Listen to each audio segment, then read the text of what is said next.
Madayaw Davao, among itanyag kaninyo ang programang saktong kapares sa inyong pamahaw. Serbisyo ug balita, siguradong busog ka. Matag buntag, Davaoenyo ang bida. Kasalo sa inyong pamahaw, kasalo sa balita ug impormasyon. Madayaw Davao.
Balud sa kabag-uhan, miagay ay sa dakbayan.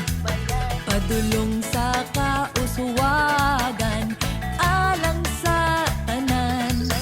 Magpadayon sa taob, magpadayon sa hunas. Sa balud sa panaghiusa, walay sulog na makabanlas.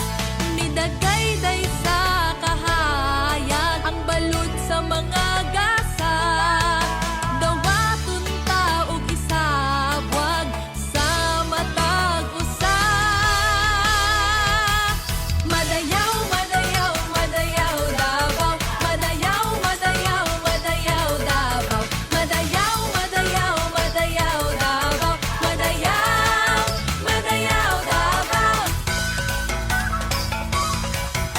Kagutom ka talagman, kalisod batukan. Amo mahon edukasyon, kalinaw kinaiyahan. Negosyo, turismo, Trabaho, magmalahot tayo. ekonomiya, agrikultura. Infrastruktura palang buon. Sa kauswagan, walay Davaoenyo nga mabiyaan. Magkahiusa ta alang sa progresibong dakbayan.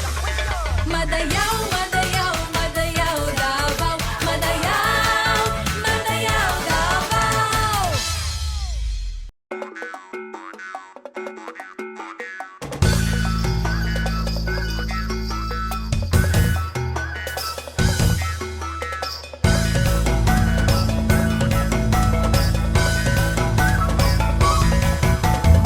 Madayaw Davao, mabuhay ug madayaw dakbayan sa Davao. Adlang Biyernes, live na usab kita aron ihatod kaninyo ang mga mahinungdanong pormasyon ug maayong balita nga gikan sa City Government of Davao. Busa tutok lang kanunay sa atong episode karong buntaga. Apan una sa tanan, maayong buntag sa imuhahan ug welcome na pod sa bagong episode. Our very own Mutya ng Davao 2026. Mabuhay ug madayawhan. Madayaw. Okay, kumusta ko no? It's your first time here in Madayaw, Davao, but of course it won't be your last time. Pero it's been 4 months, no? After ka nakoronahan, isip Mutya ng Davao 2026. Kumusta ang rain so far? So far, super fulfilling jud ang rain. Happy jud kay ko sa tanan na ginaapilan ako ng mga event, especially sa bagong event. Yes. Dreamers. Yes. I'm so proud of that. Thank you, Han. Naka-plan po me sa mga advocacies na ako for the upcoming months. That's great. Mao jud na siya ang highlight, no? Isip po sa kamutya, dili lang ta gwapa, dili lang ta bright, but also nagaserbisyo po ta sa dakbayan. So, mangutana pud ko, Han, kumusta? Unsay mga favorite na moment so far sa imuhang rain? Kay murag naka-celebrate na ka sa Ugduaw Davao, no, as Mutya, and then next na pod Kadayawan. For sure, ang pinaka-favorite jud nako kay katong shoot sa Duaw Davao. Kay grabe, katong first day, kay siguro jud may kaon dito. Daghan kayo mga pagkaon dito and more craving satisfied jud kay siya. And after that, kay mga events na kauban ako sa mga like volunteer work, katong gibuha kay nalibabot ko atama na ato. Yes, and we're also very grateful na nakauban ka na mo, Han. But of course, no, makitan pa nato si Hana sa mga umaabot na mga aktibidad din sa syudad, especially Kadayawan. Mao na ang biggest festival o pinakalingaw pud, no, isip isa ka Davao Queen, mao jud ang pinakalingaw Kadayawan season. So, Hana, O para sa atong Ronda Balita. Mga estudyante gabatanunan sa syudad usa sa mga ginatutukan sa lokal nga panggamhanan aron maghatag og sakto ug epektibong impormasyon batok illegal nga droga. Ania ang report.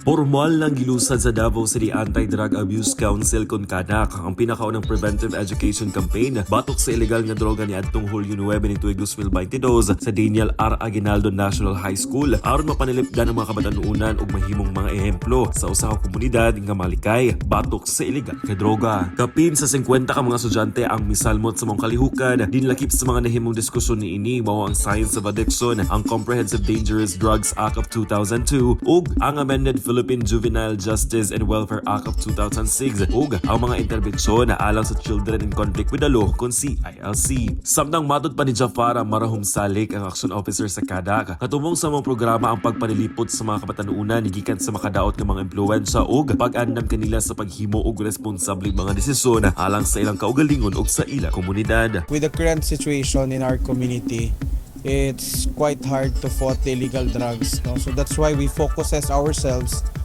as the City Anti-Drug Abuse Council through the instruction of the mayor to focus ourselves on the preventive side. No? So right now we focus ourselves on mga batanon because these youth are our future. No? So we need to inculcate in their minds what are the ill effects of illegal drugs. No?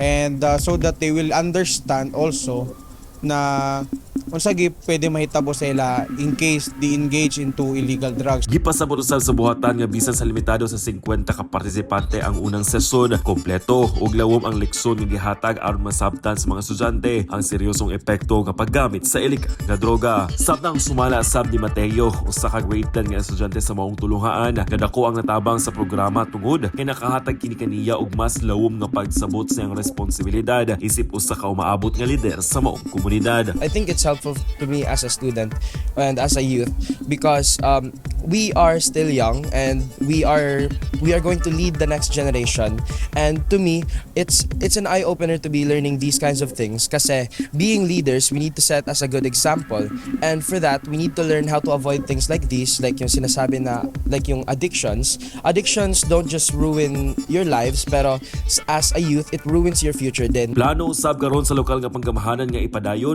ug mas palapdan pa ang maong kampanya ngadto sa ubang mga eskwelahan sa Dakbayan sa Davao aron mas daghan pang kabatanunan ang maedukar ug mapalig-on ang kampanya batok sa illegal nga droga. Para sa Maneo Davao, ako si Simon Amarsolo. City Health Office, Department of Health ug Department of Education naghiusa sa pagpaligon sa panglawas sa mga estudyante. Aniya ang dugang detalye. Nagkahiusa ang City Health Office, Department of Health ug Department of Education sa paglunsad sa National Deworming Day sa VL Angmionto Senior Elementary School. Isip kabahin sa kalihukan, ipanghatagan og deworming tablets ang tanang estudyante gikan sa kinder hangtod grade 6 aron mapugan ang mga sakit nga tungod sa bitok ug mapalambo ang ilang kahimsog. We all know nga ang deworming jud is importante na siya kay para mapagawas na to ang bitok no sa to ang lawas. Pero kani man gud siya ang usahay nato dili na to ma-realize is that kani mga tabletas nga tong ginahatag man gud even if sa tawag gani kanang ma-serve niya function even if simple lang siya nga intervention, but actually this single tablet can actually help no in investing the future of this single child. So once daghan tag gina-deworm ng mga bata no, so ang mahitabo na is we are investing a greater future for our children, not only in the school level, not only the city level, sa atong nation. Gipanghatag usab ang mga mosquito nets aron makatabang sa pagpanalipod sa mga estudyante batok sa dengue ug ubang mga sakit nga madalas sa lamok. Dugang pa gipahigayon ang health education session diin gitudlo sa mga estudyante ang hustong paghugas sa kamot ug pagpanghinlo sa lawas. Kani manggod atong deworming importante na sa ila kay kung dili nila sila ma-deworm murag wala sila focus sa ilang pagtuon. Kanya isa pod nga ang ilang health ato pong mabantayan. Kay kay balo man ta nga mga pagkaon nila watag kabalo para bagyod sa ila or mga junk food silang ginakaon. Mo nang pasalamat mi sa City Health, sa region, sa programa nga deworming. Magpasalamat lang ko sa government na permitted jud sila ga-give og free na mga pa-deworm human kanang nag-care jud sila sa mga tao diri sa Pilipinas. Kabalo jud sila na dili pwede magkasakit ang mga bata o mga tao po diri. Pinaagi sa mga inisyatiba, gipaligon ang paningkamot sa gobyerno sa pagpauswag sa panglawas sa mga abatan-unan. Pinaagi sa preventive health programs o health education. Para sa Madiu Davao, ako sa Lawrence Gloria. Men's Health Awareness Activity gipahigayon sa Barangay Catalunan Grande. Ania ang report. Mas gipakusgan pa karon sa Barangay Catalunan Grande ang kampanya alang sa kahimsog sa mga kalalakian, pinaagi sa pagpahigayon sa Men's Health Awareness Activity sa ilang barangay. Mokabat sa 42 ka mga kalalakian ang mitambong sa maong kalihukan. Tumong sa mga aktibidad nga mas madasig pa ang mga kalalakian nga mas mahimong responsable sa pag-atiman sa ilang panglawas. Permi naman good mga babae ang ginakuha na to, tigulang, mga bata. So karon panahon na po sa mga lalaki. Libreng direct rectal exam kon DRE, no scalpel vasectomy ug health lecture ang gipahigayon sa Men's Health Awareness Activity sa pakigtambayayong sa City Health Office Population Division, Department of Health Region 11 ug Southern Philippines Medical Center, Urology Department. 42 ka mga partisipante nga nag-edad 40 hangtod 60 anyos ang mitambong. Usa dinhi ang 56 anyos nga si Tatay Oscar Villarias. Dako ang pasalamat ni ini nga adunay susama aktibidad nga gihanyag ang ilang barangay alang kanila. Matud pa ni ini nga wala na siya nagduha-duha nga magtambong aron makabenepisyo na sab siya og libreng check-up nga gihanyag sa maong aktibidad. Kuan manggod kanang murag napoy gibati nga kuan ba? Murag basin related sa kuan pod sa prostate. At least nga makita kung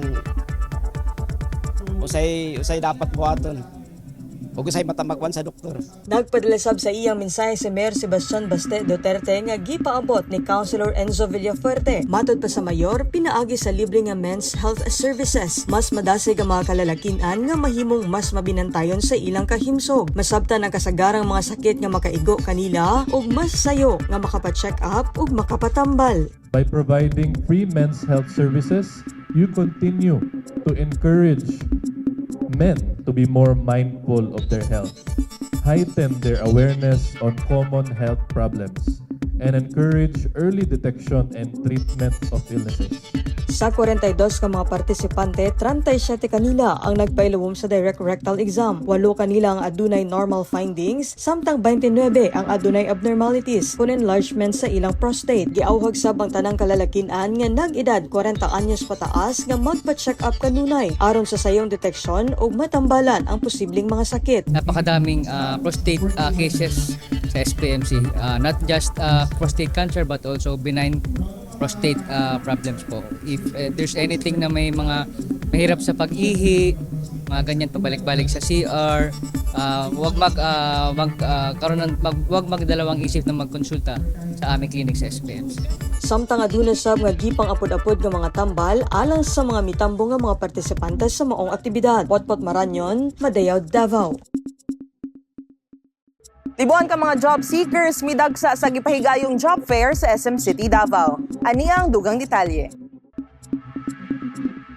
Gidagsa sa gatusan ka mga aplikante ang gipahigayong Job Fair 2026 sa The Annex Event Center sa SM City, Davao kaniadtong Martes. Ang mga aktibidad gipahigayon sa pakigtambayayong sa People Management Association of the Philippines Davao Chapter o Public Employment Service Office kon PESO Davao. Kini aron mahatagan og mas daghang higayon sa panarbaho ang mga Davaoenyo. So we are expecting 1,000 applicants this year. So makikita ninyo ang dami. So we hope na we can help sa community to hire.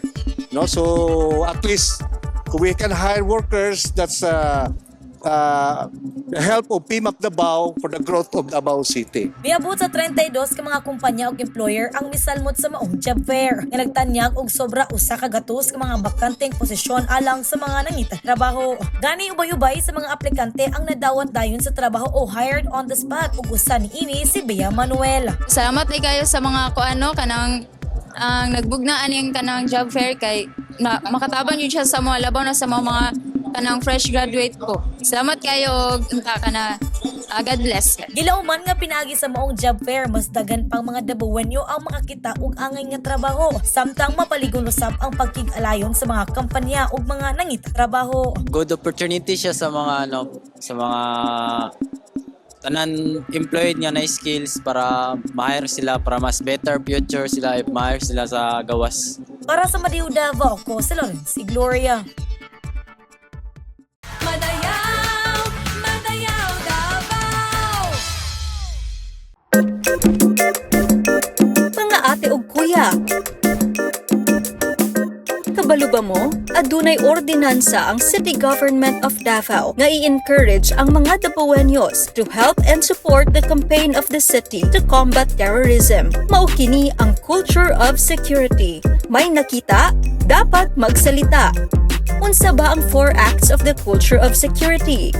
Volunteer. Voluntaryo mo pailawom sa mga inspeksyon sa mga lugar, sama sa mga checkpoints, entrance sa mga establishments, o sa mga venues sa mga selebrasyon o events aron masiguro nga walay nagabitbit ug mga ginadiling mga butang sama sa IED, armas, hinagiban, droga ug uban pa.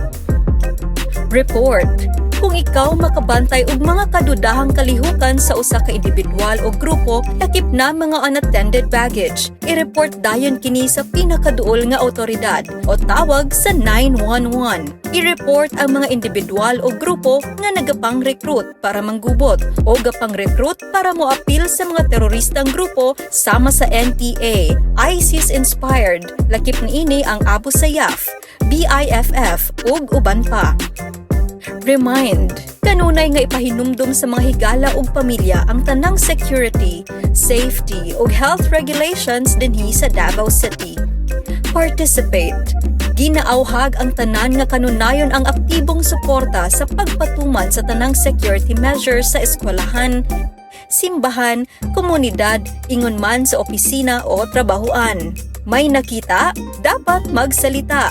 Kitang tanan adunay responsibilidad ug angay nga mag-igmat sa tanang oras ug panahon. Hinumdumi ang 4 acts of the culture of security: volunteer, report, remind, and participate.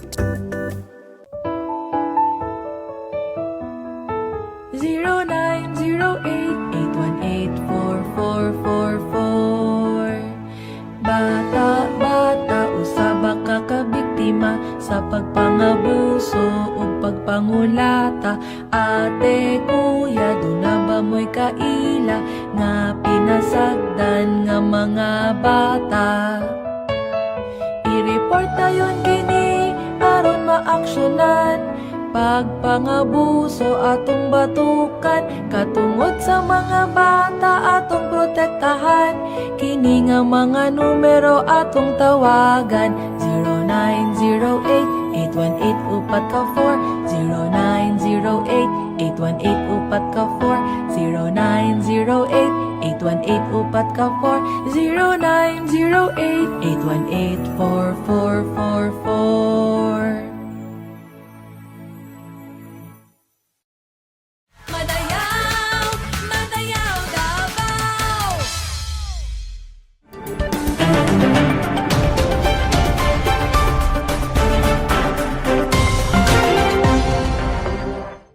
CSWDO gipakusgan ang kampanya Batok sa Juvenile Delinquency. Ania ang report. Gipakusgan pa karon sa City Social Welfare and Development Office kung CSWDO ang kampanya Batok sa Juvenile Delinquency, inaagi sa mas pinalig-on nga mga programa sa sayong interbensyon o pagpalig-on sa papel sa mga pamilya sa paggiyas sa mga kabatan-unan. Sumala pa ni Acting Division Chief Fulgencia Otida sa Child and Youth Welfare Division. Gipalapdan pa sa CSWDO ang ilang Family Development Session ug Parenting Education, laki pang pagbisita sa mga eskwelahan ug komunidad aron magpalapad ang kahibalo sa mga ginikanan, kabatan-unan ug nagkadaiyang sektor sa katilingban. Ipakusgan na mo karon mo ang ato ang mga family development session, mga parenting, education, sa kung din na nag-school to school na ni karon, and ang ato ang communities through sa ato ang mga child development centers, naman po mga ginikanan diha, sa ato ang mga organized group, sa sectoral, sa ato mga solo parents group, senior citizens, women, and even the youth nga mga sectoral group. Matud pa niya nga gipalig-on ang maong advokasya aron mapugnan ang pagsaka sa mga kaso sa juvenile delinquency, pinaagi sa edukasyon ug sa imong pagtabang sa mga kabataan ug ilang pamilya. Group na to, ina-intensify din na mo ang advocacy kay dili na nato nga mo daghan pa ng cases. Padayon sa CSWDO sa pagdumala sa Bahay Pag-asa, usa ka residential care facility alang sa mga children in conflict with the law kon CICL ug children at risk kon CAR. Din ginahatagan ng mga kabatanunan ug edukasyon, psychological intervention ug mga programa sa pagpalambo sa ilang kahimtang aron maandam sila sa pagbalik sa komunidad. Potpot Maranyon, Madayag, Davao. Kolaborasyon tali DILG ug City Government of Davao alang sa City Local Governance Resource Center kon LGRC formal nang gilusad. Ania ang report. Formal lang gilusa sa City Government of Davao ug Department of the Interior and Local Government kung DILG ang City Local Governments Resource Center sa Davao City Library Information Center kanatong Hulyo 3 sa tuig 2026. Tumong sa mga sentro nga mahimong pisikal ug digital nga hub diin makakuha og kahibalo, mga materyales ug suporta ang mga local government units kon LGUs aron mapalig-on pa ang transparent, responsable ug epektibong panggamhanan. Matud ni DILG Davao City Director Mike Katsan S. Magtulis, ang LGRC dili lang usa ka tipikanan sa mga libro ug pasilidad, kundi usa ka lugar di mapalig-on pa ang kahibalo panaghiusaw kabag-uhan alang sa kaayuhan sa matag Davaoenyo. For many years, DILG Davao City remained the only DILG field office without a local governance resource center. While this milestone may have come later than we had hoped, we firmly believe that meaningful initiatives are realized through the right partnerships, a shared vision, and a collective commitment to serve. Samtang gipaday-usab ni DCLIC Officer in Charge Salome M. Enoch ang ilang suporta sa mga programa ug gipasalig nga mahimong mapuslanon pa ang sentro alang sa tanang sektor sa komunidad isip po sa ka-sentro sa kahibalo, kolaborasyon ug inobasyon. When the proposal was made by the DILG, we really cannot say no because we recognize the importance of this material. So actually, it's the ideal place for this material in our library. Isip kabahin sa paglunsad, gitunol asab sa DILG ngadto sa Davao City Library Information Center ang koleksyon sa mga libro, brochures, newsletters ug magazines aron mas mapalapdan pa ang sentro niini isip tinubdan sa impormasyon ug inobasyon. Ang operasyon sa LGRC magtutok sa tulo ka aspeto, mao ang knowledge management, multi-stakeholdership ug convergence nga adunay upat ka serbisyo nga naglakip sa Knowledge Resource Center, Capacity Development Facility, Public Education and Citizenship Facility ug Linkage and Networking Facility aron suportahan pa ang mga lokal nga administrasyon. So this center is a reminder that learning should never stop in public service. So as kanina nag-consult ko kay RD Matalang, ingon siya na diri pwede ta magcopy-paste, very good na pwede ta magcopy-paste of best practices from other LGUs, of course ideas coming from our people. Okay, as mentioned earlier sa Competch, nobody has the monopoly of knowledge. Para sa Manila Davao, ako si Simon Abarsolo. Safe Migration Ordinance ginapanday karon sa 21st Davao City Council. Ania ang report.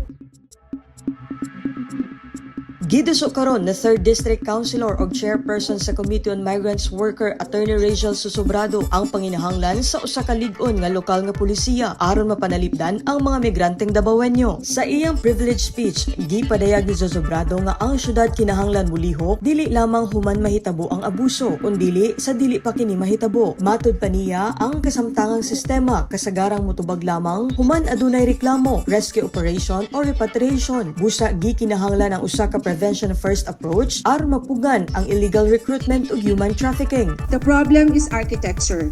Information is scattered, monitoring is limited, and enforcement too often begins only after the damage is done. Lakip sa mga nag-unang probisyon nga ginasulong sa Safe Migration Ordinance ang pagpalambo sa culture of safe migration, pagpatuman sa apat dapat standard nga sundon sa mga aplikante, pagpalig-on sa kampanya Batok Illegal Recruitment, paghimo og mas luwas nga job fair, pag-establisar sa barangay OFW DSW Help Desk ug pagpalig-on sa koordinasyon tali sa lokal nga panggamhanan ug national government agencies aron mapanalipdan ang mga OFW ug ilang pamilya. Yet the warning signs almost always appear early, and they appear here. Illegal recruitment does not begin in Riyadh or in Tokyo. It begins at the point of first contact. In a Facebook post, at a job fair, in a small office along our own streets, in a whispered promise to a job seeker from Marilog. And if the first contact happens in Davao, then the first line of defense must also be Davao. Ang pagpanday sa maong pulisiya usa lamang sa mga lakang sa pagpalig-on sa pagpanalipod sa mga migranteng Davaoenyo batok illegal recruitment ug human trafficking. Potpot Maranyon, Madayaw, Davao.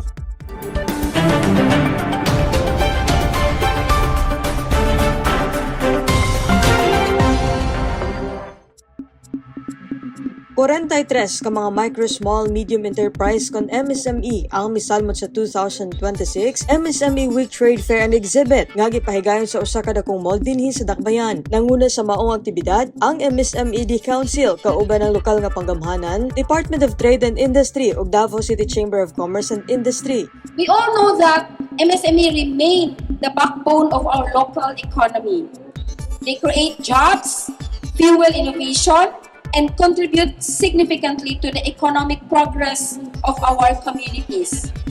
Their success is not only vital to individual businesses, but also to the continued growth and prosperity of Davao City. Sa mga aktibidad, nagpadalisab sa iyang mensahe si Mayor Sebastian Baste Duterte, pinaagi kang Committee on Trade, Commerce and Industry City Councilor Mirna Daludo Ortiz. Sa iyang mensahe, gipasigarbo niini ang padayon nga suporta sa LGU sa mga MSMEs ug naglaom kini nga pinaagi sa MSME Week Trade Fair and Exhibit. Mas mudaghan pa ang mga oportunidad sa negosyo ug mas mulig-on ang panginabuhian sa mga lokal nga negosyante. This MSME Week Trade Fair and Exhibit stand as a testament to the city government's strong commitment to supporting our micro, small, and medium enterprises. We hope this event will further help our local entrepreneurs find new business opportunities and increase their market reach, leading to stronger and more sustainable businesses for the future. Tulo ka adlaw milungtad ang maong exhibit, din klase-klase ang mga serbisyo o produkto nga gibida sa mga exhibitor nga gama mismo dinhi sa Dakbayan. Gikan sa mga klase-klaseng lamiang pagkaon, tsokolate, kape, mga perfume, keychains ug uban pa ang ilang gipasigarbo. Ang maong selebrasyon nagpakita sa kolektibong paningkamot sa paghatag og dungag nga oportunidad ug suporta aron mahimong mas lig-on ug mas andam ang mga MSMEs sa umaabot. Potpot Maranyon, Madayaw, Davao.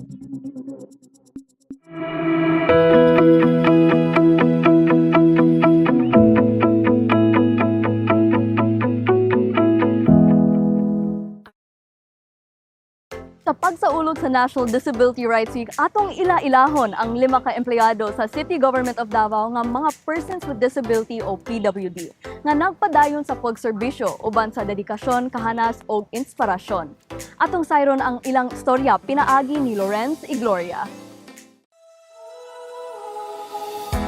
5 ka empleyado sa City Government of Davao, lahi-lahing istorya, apan usa ang ilang mensahe. Ang disabilidad dili sukdanan sa abilidad.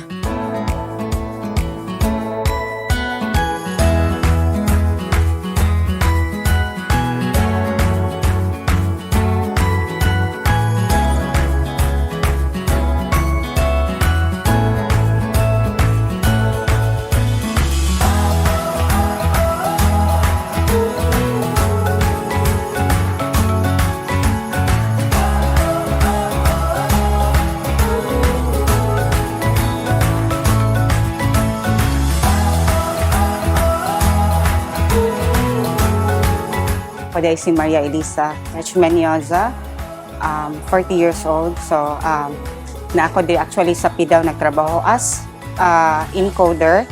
Then isa po ko sa naga-entertain po ng mga clients.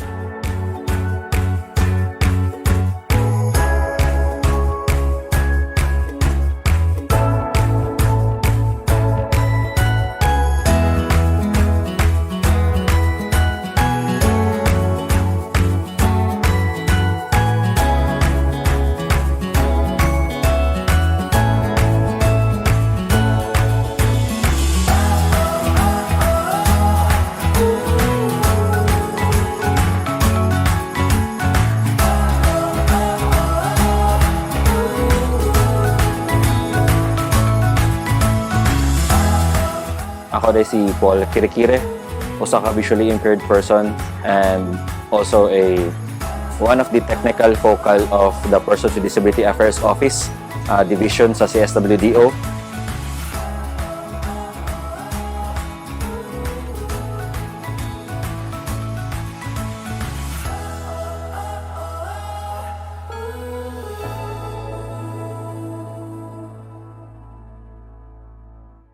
Sa pagsaulog sa National Disability Rights Week, ilang gipakita nga ang kakulangan dili babag aron mahimong produktibo ug malapuson sa serbisyo publiko.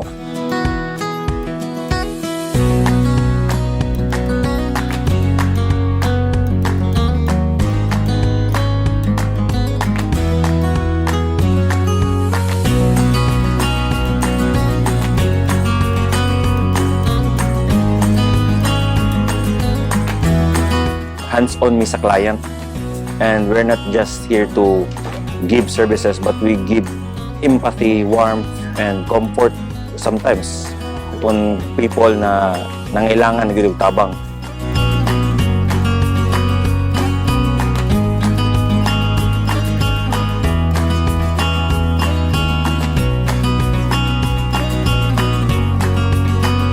Matag adlaw, ilang gipamatud-an nga ang tinuod nga sukdanan sa usa ka maayong empleyado dili ang disabilidad kundi ang determinasyon o dedikasyon sa pagserbisyo.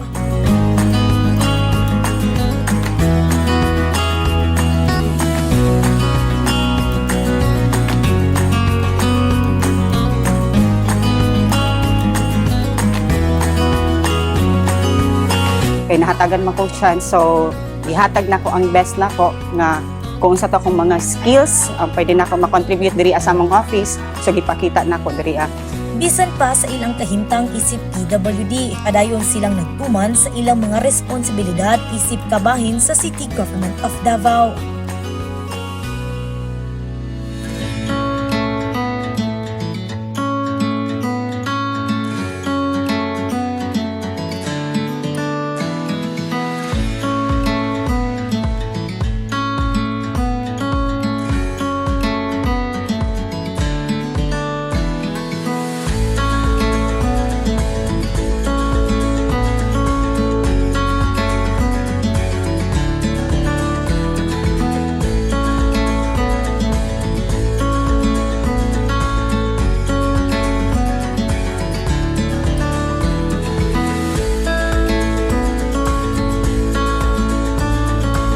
Kanila ang trabaho dili lamang panginabuhian kundi usa-usab kapaagi aron ipakita nga ang mga persons with disabilities adunay katungod sa patas nga oportunidad, respeto ug pag-apil sa katilingban.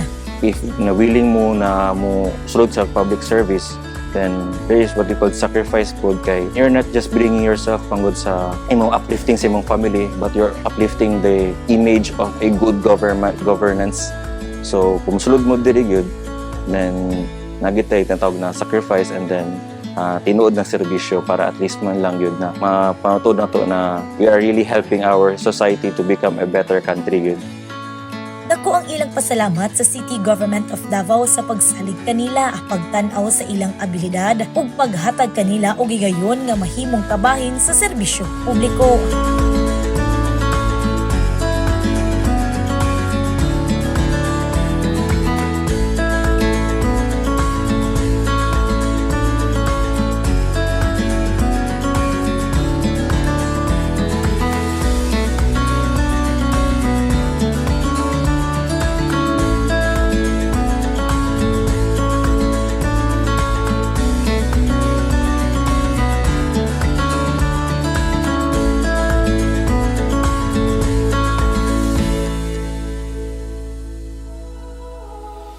Dako na ng kalipay na nakabalo sila, uy, nanaray ko diri sa second floor. O kaya kananahan ay rampa ang building. Kunay naka-wheelchair, mas dali kaysa naman ugsaka pa sa dagdanan. So, if involved ang amo ang sektor sa mga anything na nasa government yun, kay mas mulambo gid ang among sektor ug ang city, which is happening already today because of our sa mong division head na sa buka PWD o isa ka pud ka attorney, and then amo pong mga sa mga council pud namo So mas ninglambo mi og open po kayo si Mayor Baste sa mo ang mga sa mo ang hinaing. So ever supportive po kayo siya.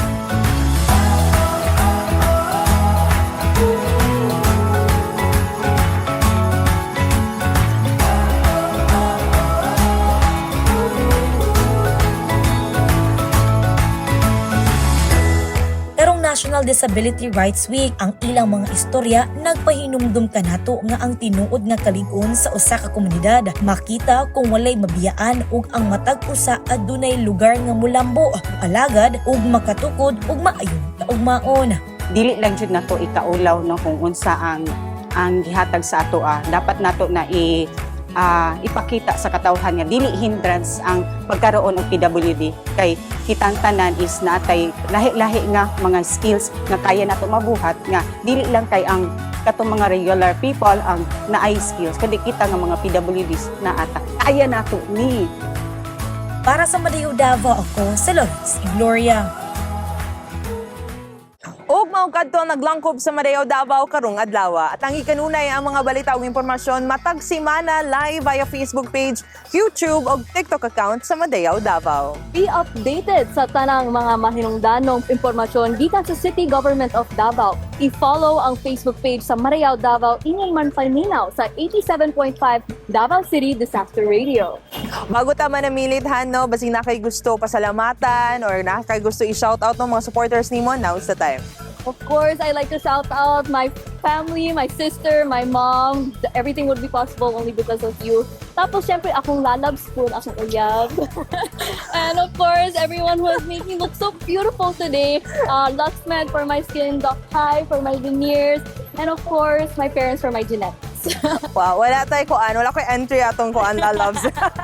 But of course, gusto na ako pasalamatan po na akong kapamilya, akong mama, akong papa, akong Picture family na kanunay nagatanaw sa Madayo Davao. And of course, Luxmed Aesthetics and Wellness Clinic for my skin, Doc Marnie, Doc Aiza, hello. And Lux Beauty Bar for my nails. Pasalamatan po rin ako ang Davao City Disaster Radio, no? Kada ko anta diha, kada second and fourth Tuesday of the month, Turismo Davaoenyo. So magkita-kita ta sa Davao City Disaster Radio pod. Og Han, gusto na ako pangutanon di ay. Basig na kay mga upcoming activities, basig gusto nimo sila imbita or where can they follow you? So, for now, ang maka-disclose na ako na maka-attend ko, of course, sa Kadayawan. Of course. Outside Davao City, I will be there sa Reyna ng Santa Cruz. Correct. Ako anak, gwapo na kayo mo ang reach. Yes. So, Reyna ng Santa Cruz, which is when? Kano sana? I believe somewhere in August. August, okay. So, i-regards na lang ko sa Santa Cruz. Yes. So, of course, you can also follow the official Facebook page of Mutya ng Davao, no? Mutya ng Davao siya sa Facebook. Yes. Para makita ninyo ang mga kasikas no, sa mga atong mga mutya for 2026. So, Han, I wish you luck and enjoy your lane. Okay, Davaoenyos, ayaw kalimti, musunod kita sa tanang balaod o pulisiya sa atong panggamhanan. Timani kanunay, basta Davaoenyo, disiplinado. Ang to sa sunod, higayon ako inyong mutya ng Davao 2024, Hannah Mage Piccio. O ako si Hannah Colin Cheryl, ang inyong mutya ng Davao 2026. Para sa Madayo Davao.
balud sa kabag-uhan, miagay ay sa dakbayan, padulong sa kauswagan, alang sa tanan. Magpadayon sa taog, magpadayon sa hunas, sa balod sa panaghiu, sa walay sulog na makabanlas. Midagay-day sa kahayag, ang balod sa mga gasa, dawaton taog isabwag sa matag usa. Madayaw, madayaw, madayaw Davao, madayaw, madayaw, madayaw Davao, madayaw, madayaw, madayaw Davao, madayaw, madayaw Davao. Kagutom katalagman kalisod batukan, amo mahon edukasyon kalinaw kinaiyahan, negosyo turismo, Trabaho magmalahot tayo, ekonomiya agrikultura, infrastruktura palang buon. sa kauswagan walay dabawen nyo nga mabiyaan, magkahiusa ta alang sa progresibong